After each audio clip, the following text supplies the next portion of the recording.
Shalom, shalom à tous les bien-aimés, à tous les hommes de Dieu, les serviteurs du Seigneur. Nous vous bénissons et nous rendons gloire au Seigneur pour encore cette opportunité qu'il nous donne de nous retrouver encore parmi tous les bien-aimés. Puisse sa grâce nous assister encore aujourd'hui et que son amour nous couvre. Nous voudrions prier. Notre Dieu, notre Père, nous te bénissons pour cette nuit que tu nous donnes encore, que tu sois béni pour ces instants encore qui sont des instants de bénédiction. Bénis cette plateforme que nous avons, Seigneur, et que nous utilisons pour la proclamation de l'évangile de paix. Sois béni, sois glorifié. Assiste-nous, Seigneur, comme de simples vases pour la gloire de ton seul nom. Nous avons ainsi prié au nom du Seigneur Jésus. Amen. Oui, très chers bien-aimés, nous bénissons encore le Seigneur, que son nom soit vraiment béni. Nous avons commencé notre marche depuis hier sur le livre de Ruth, chapitre 3 au verset 7, dont il est dit « Boaz mangea et but et son cœur était joyeux. Il alla se coucher à l'extrémité d'un tas de gerbes. Ruth vint alors tout doucement, découvrit ses pieds et se coucha. » Il nous a été demandé de parler de la portion « Boaz mangea et but ». Et c'est là que nous sommes en train de marcher.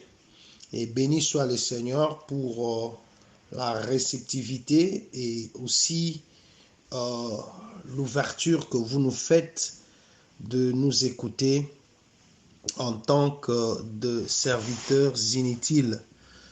Merci aussi à tous les hommes de Dieu et à l'administration du groupe, tous les bien-aimés, que le Seigneur vous soit favorable pour cette marque de considération que vous nous faites. Oui, bien-aimés, nous avons commencé à expliquer le manger selon le Seigneur ici, parce que c'est une pensée cachée. Comme nous savons que le Seigneur, lorsqu'il parle, il cache toujours une pensée. Et comme le Seigneur cache une pensée, nous sommes en train alors de vouloir décortiquer cette pensée par la grâce du Seigneur. C'est ainsi que nous avons vu que le Seigneur Jésus-Christ a dit que sa nourriture, ce qu'il pouvait manger, c'était la volonté de Dieu. Et donc, la volonté de Dieu était ça, la nourriture que le Seigneur avait. Oui, bien-aimés, aujourd'hui, nous allons marcher dans l'accord avec le sacrifice d'action de grâce ou l'offrande de paix, l'offrande de communion, qui avait quand même des portions réservées à Dieu, la portion réservée au sacrificateur, la portion réservée à l'offrande et une autre portion à n'importe quelle personne qui pouvait manger. Qu'est-ce que je vais dire par là? Je vais seulement dire que dans le mouvement que je ferai aujourd'hui, nous allons toucher des choses qui concernent Dieu, des choses qui concernent les serviteurs, moi-même qui suis en train aussi d'offrir, la partie qui concerne celui qui amène l'offrande et la partie qui concerne le voisin. C'est-à-dire que cette offrande-là rassemblait tout le monde. Donc nous allons parler en touchant toutes les couches. C'est-à-dire que tout le monde se sentira concerné. Alors nous voulons un peu marcher comme ça. Comme nous avons dit que le Seigneur lui-même a une nourriture à manger, et si nous donnons déjà cette nourriture-là comme la graisse et le sang qui appartenait au Seigneur, nous devons alors récupérer la portion du serviteur. C'est-à-dire, un homme de Dieu également doit avoir une nourriture à manger. Il doit aussi travailler. Un homme de Dieu est placé pour faire l'œuvre du Père. Or, on ne peut pas faire l'œuvre de Dieu en étant faible. Parce que nous avons compris que Boaz était d'abord puissant et riche. Donc, un serviteur de Dieu doit être un homme puissant et riche. Il doit être équipé. C'est pourquoi, même quand Abraham envoie son serviteur pour aller chercher la femme pour son fils, il a équipé ses serviteurs. Ses serviteurs étaient donc un homme puissant et riche. Il avait avec lui 10 chameaux. Dans son cortège, il avait 10 chameaux et avec des provisions avec lui. Donc, lorsque un homme de Dieu se présente, il doit au préalable aussi manifester la qualité de Christ. Il doit être aussi puissant. Il faut qu'il mange cette nourriture-là. Il faut qu'il fasse l'œuvre de Dieu avec puissance. Donc, un ministre qui n'est pas puissant ne répondra pas à Proverbe 14, verset, prenons Proverbe plutôt, Proverbe 14 rapidement. Je m'excuse parce que si je prends un peu du temps pour la lecture, il y a les yeux qui nous font un peu défaut et ça nous prend un peu de temps pour pouvoir lire, mais je crois que le Seigneur nous fera grâce aujourd'hui. Proverbe 14, verset 4. S'il n'y a pas de bœuf, la crèche est vide. C'est à la vigueur de bœuf qu'on a l'abondance de revenus. Oui, très cher bien-aimé, le livre de Proverbes dit que s'il n'y a pas de bœuf, la crèche est vide. Et c'est à la vigueur du bœuf qu'on a l'abondance de revenus. Or, un bœuf, c'est un animal qui travaille dans le champ. C'est un animal qu'on utilise pour labourer le champ. Alors, dans 1 Corinthiens 9, au verset 9 à 10, le frère Paul nous dit ceci. Je vais lire.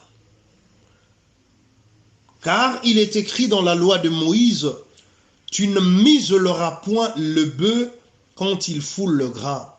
Il pose la question, Dieu se met-il en peine de bœuf ou parle-t-il uniquement à cause de nous? Oui, c'est à cause de nous qu'il est écrit que celui qui laboure doit labourer avec espérance et celui qui foule le grain, fouler avec l'espérance d'y avoir part. Donc ici, le bœuf, c'est le serviteur.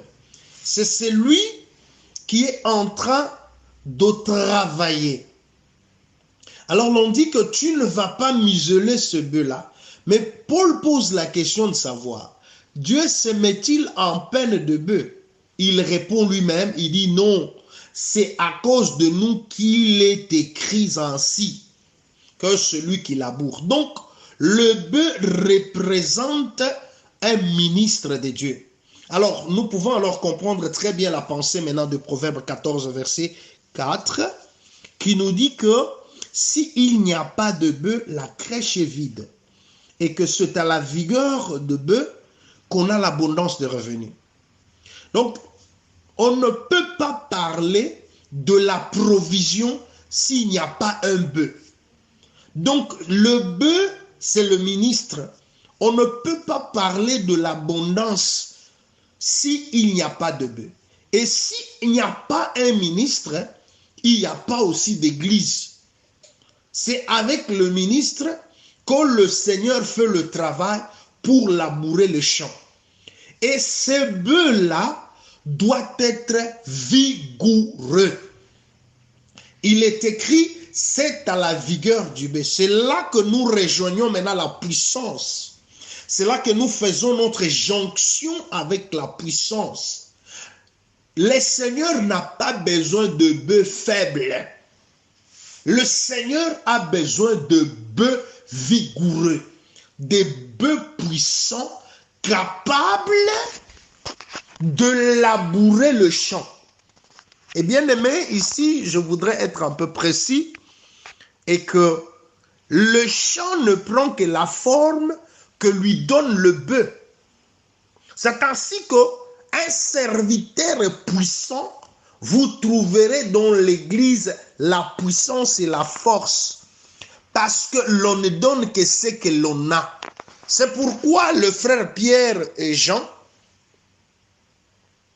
quand ils montaient vers le temple, ils ont trouvé le paralytique, ils l'ont tenu par la main, ils l'ont levé, ils lui ont dit ce que nous avons. C'est Pierre qui disait, ce que j'ai, je te les donne au nom de Jésus-Christ, lève-toi et marche.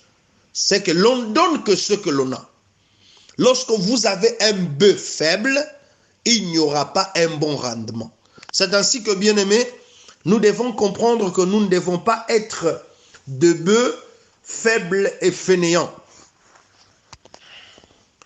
1 Corinthiens 3 également, le verset 9 dit ceci. Je vais lire, nous allons rentrer un tout petit peu en arrière, au chapitre 3e, 9.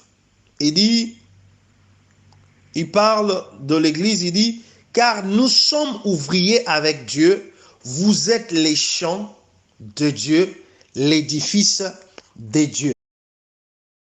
Oui, mes chers bien-aimés, l'Église c'est le champ, mais les ouvriers qui sont avec Dieu, Paul dit que nous sommes les ouvriers avec Dieu. Nous sommes donc co-ouvriers de Dieu. Nous travaillons ensemble avec Dieu. Donc, Dieu lui aussi est un bœuf. C'est pourquoi vous allez voir que même quand Élisée reçoit son appel d'Élie, il était en train de labourer et il avait 12 paires de bœufs. Il était à la 12e paire de bœufs lorsqu'on lui jeta le manteau par Élie. Donc, on a télé le bœuf ensemble pour faire le champ. C'est ici que le frère Paul nous démontre que lorsque nous travaillons ensemble avec le Seigneur. Alors, pour travailler, bien aimé, il faut avoir la puissance. On ne peut pas faire l'œuvre de Dieu sans force, sans puissance. Il faudra avoir la puissance. Le Seigneur, dans Luc 10, à partir du verset 25, vous pouvez descendre, je crois, jusqu'au verset peut-être 36. Mais moi, je prends le verset 35, où il est dit, le lendemain, il tira 2 deniers, il le donna à Lot et dit, prends soin de cet homme, et ce que tu auras dépensé en plus, je te le redonnerai à mon retour. Donc nous comprenons ici que pour que l'autre puisse prendre soin de l'homme, il a fallu qu'on lui donne les moyens. Il a reçu 2 deniers. Et dans ce 2 deniers, et avec plutôt ces 2 deniers, il va maintenant prendre soin de la personne. Très cher bien-aimé, les 2 deniers ne sont rien d'autre que la parole et la puissance. Nous pouvons aller avec ça dans plusieurs aspects, mais nous voulons d'abord retenir la puissance. Il y a aussi d'autres aspects que nous pouvons donner là-dessus, mais je voudrais un peu être précis dans ce que moi je suis en train de développer. Donc, si Lot pouvait prendre soin de l'homme qui descendait de Jérusalem à Jéricho, qui était tombé entre les mains des brigands, qui avait été battu, il ne pouvait pas le faire sans avoir reçu au préalable une capacité. Pour aller libérer Israël en Égypte, Moïse devrait au préalable rencontrer le buisson ardent. Donc il fallait que Moïse soit transformé, qu'il soit revêtu de la puissance. Pour que Jésus commence son ministère, il est allé d'abord dans le désert pour prier pendant 40 jours et 40 nuits. Et lorsqu'il revient, l'Écriture dit, Jésus revêtu de la puissance. J'aime bien ça. Il avait un manteau avec lui, la puissance de Dieu bien-aimé. Nous devons faire l'œuvre de Dieu dans la puissance. Samson ne peut pas défendre ses frères si il n'est pas équipé. Voilà pourquoi, par déjà la naissance, le Seigneur dote cet enfant de la capacité et le secret était dans sa chevelure qui devrait rester comme un vœu devant le Seigneur et ne devrait pas être coupé. Oui, mes très chers bien-aimés, nous devons être révoltés. Si un ministre de Dieu ne croit pas à la puissance de Dieu, il ne communiquera pas aussi cette puissance au peuple. Si un ministre de Dieu ne croit pas à l'œuvre salvatrice de Christ, il ne transmettra pas la chose fidèlement. Le royaume de Dieu bien-aimé ne consiste pas en paroles seulement, mais avec démonstration de la puissance. Je vais lire ce passage-là, ce 1 Corinthiens chapitre 4, verset 20. Car le royaume de Dieu ne consiste pas en paroles, mais en puissance. Oui, bien-aimés, nous ne devons pas seulement être des gens qui venons avec des longs discours et les gens commencent à dormir, les gens se disent, qu'est-ce qui se passe là? Lorsque Jésus parlait, il parlait comme ayant autorité.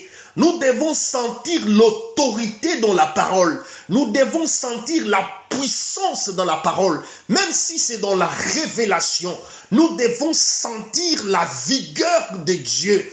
Nous devons voir Boaz. Que le Seigneur... Gloire soit rendue au Père. Oui, prenons également le livre de 1 Pierre chapitre 4, le verset 11e. Si quelqu'un parle, que ce soit comme annonçant les oracles de Dieu. Si quelqu'un remplit un ministère, qu'il le remplisse selon la force que Dieu communique, afin qu'en toute chose, Dieu soit glorifié par Jésus-Christ, à qui appartiennent la gloire et la puissance au siècle des siècles. Lorsque nous parlons, nous devons éviter toute parole vaine. Nous devons savoir que la vie de gens en dépend. L'on n'amène pas le plaisanterie dans l'œuvre de Dieu. Nous devons vraiment, bien aimé, vérifier la manière où nous sommes en train de présenter les discours auprès du peuple. On ne doit pas amener la plaisanterie dans l'œuvre du Seigneur. Parce qu'il s'agit de nos vies. Nous avons besoin de saisir quelque chose. Oui, nous pouvons être instruits d'une manière ou d'une autre. L'on peut dire quelque chose qui va faire rire, mais nous ne sommes pas en train de faire de la comédie. L'œuvre de Dieu, ce n'est pas de la comédie. Nous sommes là pour pouvoir être instruits selon la voix du Seigneur. Et quand quelqu'un parle, que ce soit comme annonçant les oracles de Dieu, qu'il ne nous amène pas les histoires qu'il a lues dans les livres, ça et là, les choses de son école. Oui, c'est vrai que l'on peut utiliser des choses pour illustrer certains exemples. Je ne suis pas contre cela, parce que je vois aussi l'apôtre Paul aller même prendre l'exemple d'un poète crétois et l'introduire dans son enseignement. Je sais ce que je suis en train de dire. Mais néanmoins, je voudrais que le caractère sacré soit quand même respecté. Mais ce qui m'intéresse, c'est celui qui remplit un ministère, qu'il les remplisse selon la force que Dieu communique, afin qu'en toute chose, Dieu soit glorifié par Jésus-Christ, à qui appartient la gloire et la puissance au siècle des siècles. Le ministère s'exerce toujours selon la force, selon la puissance. C'est là que Boaz ressort dans toutes ses couleurs. Nous sommes appelés en tant qu'enfants de Dieu de vivre vraiment puissamment, de faire l'œuvre de Dieu avec puissance. Que le Seigneur soit béni. Alors, nous comprenons également que un ministre de Dieu est équipé. C'est là que nous pouvons parler de toutes les grâces saintes, de tout ce qu'il a reçu de Dieu pour pouvoir communiquer au peuple. L'apôtre Paul pouvait dire à Timothée, garde bien les dépôts. Un homme de Dieu doit avoir la mâchoire. Il doit avoir les paroles de Dieu. Il doit être un homme qui a la richesse avec lui.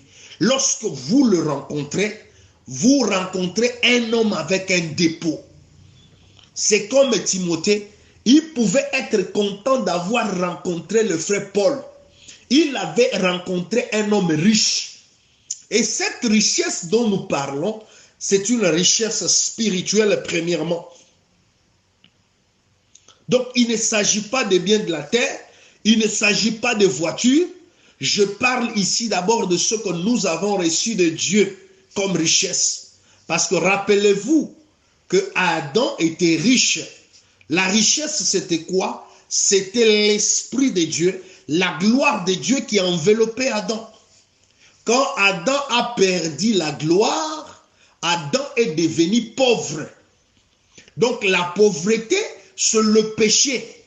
Le péché rend l'homme faible. Alors Jésus est venu nous enrichir. Enrichir ici veut dire quoi? C'est sanctifier le peuple, restaurer le peuple, nous ramener nos valeurs spirituelles, nous ramener le vertu de Dieu en nous. Oh, que Dieu soit béni.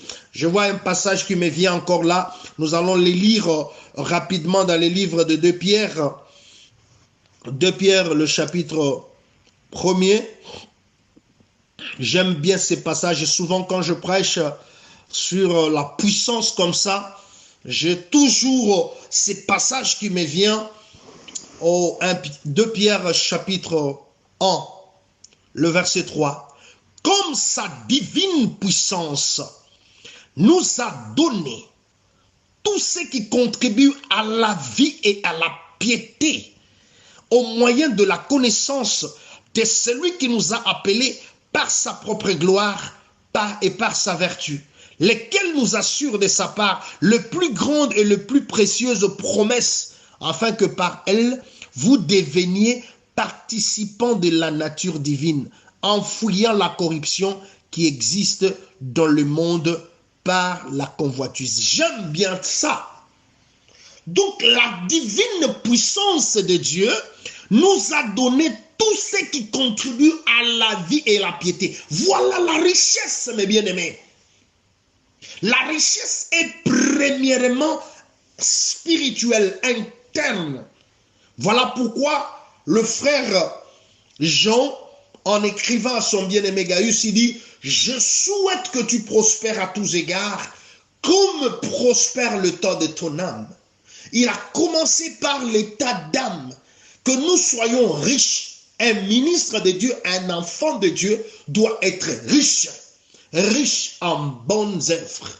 Que le Seigneur soit béni.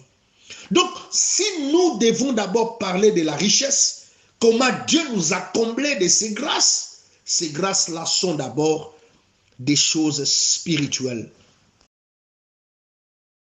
Gloire soit rendue à notre Dieu et que le Seigneur vous soit favorable, mes bien-aimés. Donc, ayant compris que nous avons une nourriture à manger, nous devons comprendre que lorsque vous avez une nourriture, il faut savoir qu'il y a le lieu où la nourriture est présentée. Les lieux où la nourriture est présentée, ou l'endroit où la nourriture est présentée, s'appelle la table. Que Dieu soit béni. Donc, lorsque vous avez une nourriture, vous devez avoir une table pour placer cette nourriture-là. Donc, s'il n'y a pas de table, la nourriture ne sera pas placée par terre. Donc, le Seigneur va nous expliquer ça bien. Dans Exode 25, Dieu avait une nourriture. Vous allez prendre Exode 25 à partir du 2e verset jusqu'au 24e. Là, il s'agit de la table de pain de proposition. Cette table-là, lorsque le Seigneur a voulu qu'on la fasse, elle était faite pour recevoir de pain. Et le pain qu'on disposait là-bas était appelé des pains de proposition ou les pains disponibles. Oh, j'aime bien ça. J'aime bien ça. La nourriture doit toujours être disponible à ce qu'on la mange. Elle doit toujours être présentée. C'était des pains disponibles, prédisposés pour être consommés. Des pains présentés à Dieu. Oh, que Dieu soit béni. Et notre table ici, si nous avons une table sur laquelle on place la nourriture, nous devons aussi savoir, bien aimé, que cette table-là, le propriétaire de cette table, c'est le Seigneur. Parce que la table a été inspirée par Dieu. Mais je vais voir aussi qu'il y a d'autres tables. Ça, c'est très important. C'est le frère Paul qui m'aide dans 1 Corinthiens 10. 1 Corinthiens 10, je vais prendre rapidement 1 Corinthiens 10. 1 Corinthiens 10. Allons-y, verset 21, comme je viens de les redonner. Vous ne pouvez boire la coupe du Seigneur et la coupe des démons. J'aime bien déjà, il anticipe avec la coupe. Vous ne pouvez participer à la table du Seigneur et à la table des démons plutôt. Oh, gloire soit rendue au Seigneur. Donc ici, le frère Paul nous présente qu'il y a la table du Seigneur et la table des démons ou la table de Satan. Je vais également ajouter une autre table, la table de Nebuchadnezzar. Ce sont toujours des tables.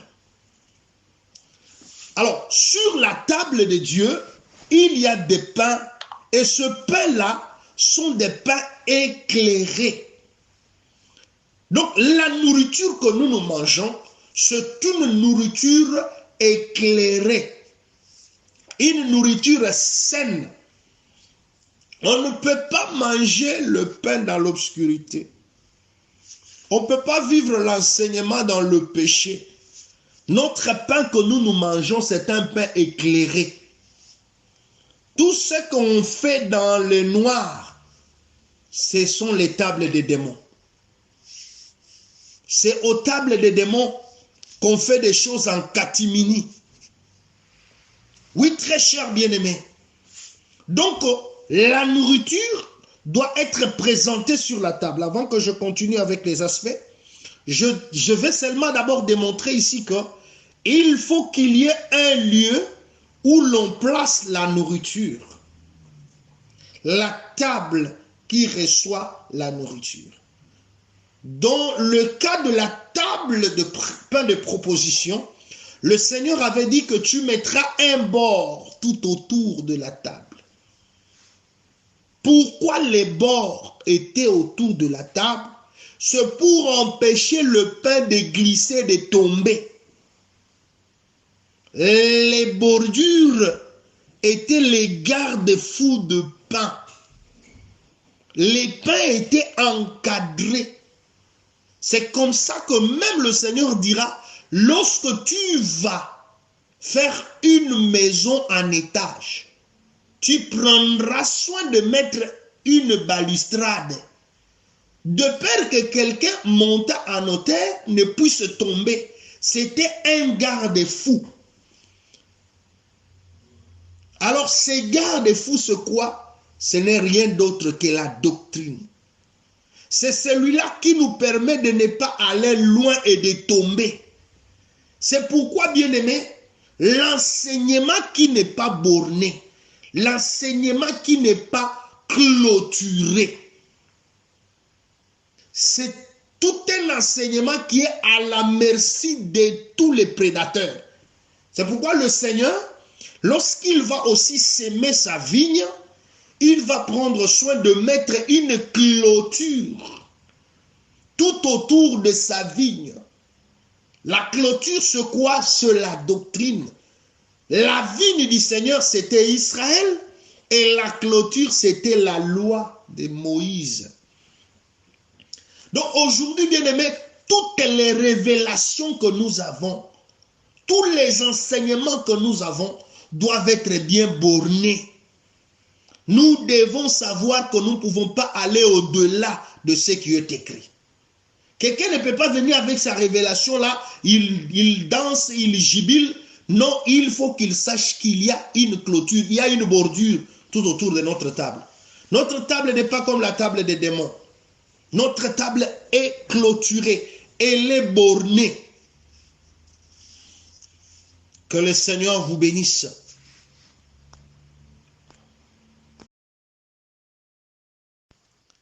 Oui, mes très chers bien-aimés, nous voyons également aussi que lorsque le frère Paul parle chez les Corinthiens dans 1 Corinthiens 8, 10 que je viens de placer, il dit ceci, car si quelqu'un te voit, toi qui as de la connaissance, on souligne connaissance, toi qui as de la connaissance est une très bonne chose, assis à table dans un temple d'idoles, sa conscience à lui, qui est faible, ne les portera-t-elle pas à manger des viandes sacrifiées aux idoles? Nous devons éviter, mes très chers bien-aimés, de scandaliser les autres à cause de notre connaissance. Nous devons tenir compte des faibles, de gens qui n'ont pas la même capacité, qui viennent peut-être à peine de recevoir Jésus-Christ dans leur vie, qui ne sont qu'à leur début. Donc, il ne faudra pas aller à ces tables-là. Il y a des tables qu'il nous faudra éviter. Il y a plusieurs tables de démons dressées aujourd'hui. Et ces tables-là, ce ne sont pas des tables où vous verrez une nourriture physique. Je dis plutôt que ces tables sont des endroits où des choses sont faites ou pratiquées. C'est ce qu'on appelle nourriture. Pour clôturer sur la table, nous voyons aussi le frère Daniel avec ses amis. On leur propose de manger à la table du roi. Manger ce que le roi mangeait. J'appelais ça la table de Nabuchodonosor. La table de Nabuchodonosor est aujourd'hui dressée. Il y a plusieurs avantages. Il y a beaucoup de choses sur cette table. Mais Daniel va se réserver de ne plus manger n'importe quoi. Va se dire, je risque peut-être de manger vraiment des choses que le Seigneur a interdit. Je risque de manger peut-être un porc ou un chien sans le savoir. Parce que la table de Nebuchadnezzar a un mélange. Il va juste demander le légume. Donc, nous, en tant qu'enfants de Dieu, nous devons savoir que tout nous est permis, mais tout n'est pas utile. Tout nous est permis, mais tout n'édifie pas. C'est ainsi que nous devons savoir ce que nous pouvons prendre et ce que nous ne pouvons pas prendre. Voilà pourquoi le soldat de Gédéon, qu'il devrait sélectionner pour aller avec dans la bataille, Dieu lui avait dit que ça doit être des gens qui vont laper l'eau avec leur langue. Ils vont se servir de leurs mains. Ils vont laper l'eau. Ils ne vont pas plonger la tête dans l'eau, mais ils vont laper l'eau. Ils vont prendre l'eau et laper l'eau. La main va faire l'œuvre de discernement. La main va prendre et va discerner. Et la langue va laper ce qu'il faut prendre. Et pourquoi nous prenons dans le monde ce qui est nécessaire. Nous ne faisons pas entrer notre tête dans toutes choses. Nous sélectionnons plutôt que de vegetables, qu'on appelle les légumes. Je m'excuse pour un peu ces mots en anglais. Mais très chers bien-aimés, vérifions encore très bien. Est-ce que nous mangeons n'importe quoi? Nous mélangeons les choses et nous disons peut-être que non, les frères ne sont pas là, les hommes de Dieu ne sont pas là. Non, le Seigneur nous voit. C'est ainsi que, pour finir, j'aime ce que le frère David dit dans Psaume 23 au verset 5. Tu dresses devant moi une table en face de mes adversaires. Tu oins d'huile ma tête et ma coupe déborde. Oui, dresser ici une table aussi pour nous exhorter, c'est que c'est une visitation du Seigneur. Le Seigneur te fera du bien. Le Seigneur te fera manger devant des gens qui étaient contre toi. Devant les gens oyo, bakana ete yo okokweya. Les gens qui s'étaient dit que tu ne réussiras pas, tu ne passeras pas là. La Bible dit, tu dresses devant moi une table en face de mes adversaires. Tu seras là en train de manger, ils vont regarder et leurs yeux deviendront rouges. Leurs yeux vont commencer à changer de couleur. Ils vont rougir, mais toi tu es en train de manger. C'est-à-dire quoi? C'est-à-dire que Dieu te visitera. Ils verront comment Dieu va te faire du bien.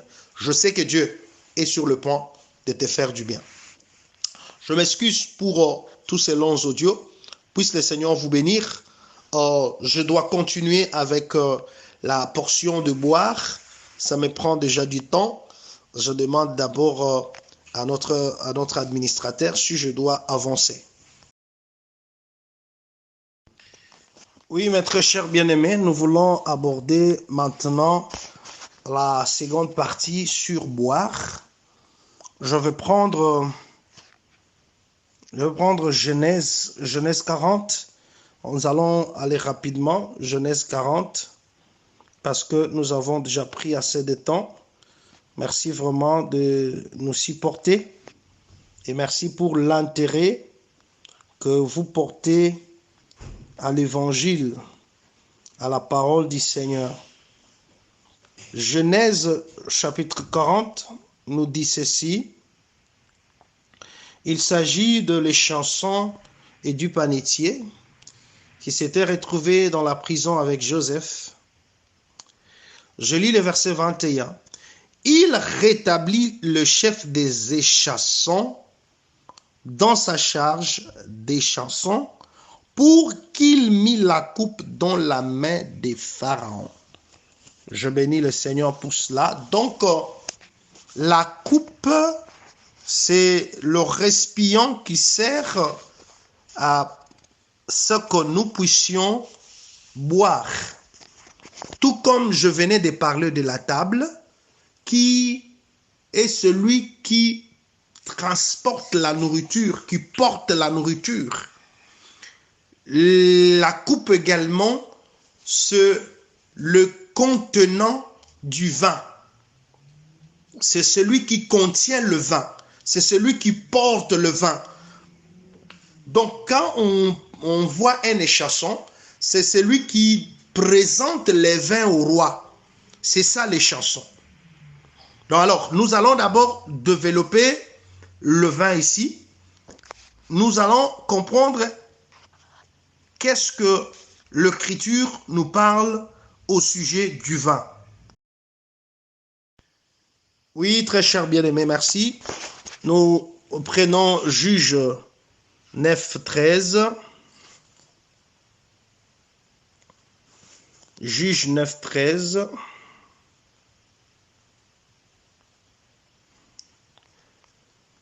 Juge 9, 13 nous dit ceci, je finis déjà.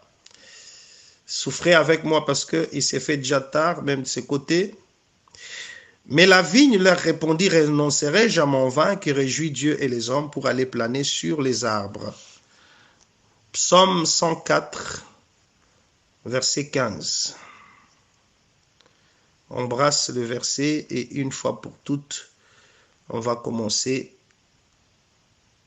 à chuter. Je vais lire le verset 15 de Psaume 104. Le vin qui réjouit le cœur de l'homme et fait plus que l'huile resplendir son visage et le pain qui soutient le cœur de l'homme. Donc voilà le deux témoins que nous avons concernant le vin. Nous avons vu que les chansons étaient celui qui présentait le vin au roi. Et le vin a pour rôle de réjouir. Ici, le premier aspect dont nous comprenons avec le vin, c'était lui qui doit ramener la gaieté à Dieu. Et le vin, c'est lui qui a servi le vin au Seigneur pour que le Seigneur retrouve la joie. C'est le Seigneur Jésus-Christ. Bon, lui-même a aussi bu de ce vin. C'est là maintenant que nous allons comprendre que le Seigneur, lorsqu'il prend son vin, c'est quelle forme de vin que le Seigneur lui prend. Jésus-Christ parle d'une coupe dans Matthieu 26, 42. Il dit, Seigneur, s'il te plaît, éloigne de moi cette coupe. Alors, le vin dont il est question ici que je voudrais toucher, c'est pas plus de celui qui réjouit le cœur, mais je parle ici du vin comme la souffrance que Jésus-Christ devrait affronter. Nous tous aussi sommes appelés, bien-aimés, dans notre marche de boire la coupe. Le Seigneur a dit de Paul que je veux lui montrer des choses qu'il souffrirait pour moi. Dans le ministère, dans la marche de tout un chacun de nous bien-aimés, quel que soit l'endroit que nous sommes, nous serons persécutés, on sera calomniés, on sera maltraités, mais le Seigneur nous accompagnera toujours. Et pour citer le frère Jean dit à Gaius, je souhaite que tu prospères à tous égards, qu'on prospère l'état de ton âme. Oui, bien-aimés, même si nous faisons la volonté de Dieu qui est spirituelle, Dieu connaît également que nous avons des besoins. Il doit également nous prendre en charge dans nos besoins, dans nos difficultés, dans tout ce que nous avons. C'est ainsi que, bien-aimés, il est aussi important que nous puissions manger et boire. Oui, mais notre vie n'est pas liée seulement au manger et au boire, mais le manger et le boire est aussi important et nécessaire. Si tu manques de la nourriture, si tu manques de vêtements, demande au Seigneur, parce que l'apôtre Paul nous dit, si nous avons de la nourriture et le vêtement, cela nous suffirait. Donc, nous n'avons pas, bien-aimés, à manquer ces choses et nous dire que nous devons être en paix. Il faut réclamer ces choses auprès du Seigneur, lui dire, Seigneur, c'est toi qui as fait la promesse, c'est toi qui as dit que je serai avec vous jusqu'à la fin de temps. Alors que le Seigneur vous bénisse. Le dernier livre que je viens de vous donner, c'est le livre de 3 Jean 2. Bien-aimé, je souhaite que tu prospères à tous égards, qu'on prospère l'état de ton âme. Que le Seigneur vous bénisse. C'était votre frère Cephas Tchenda depuis Cape Town. Que le Seigneur vous soit favorable. Merci Seigneur pour ta grâce. Merci pour tout ce que tu as fait pour nous. Bénis tes enfants, bénis tous ceux-là qui nous suivront de loin ou Seigneur où ils seront, que tu répondes aux besoins de tout un chacun d'eux et que tu nous couvres de ta grâce. Bénis tes serviteurs au nom de Jésus notre Seigneur. Amen.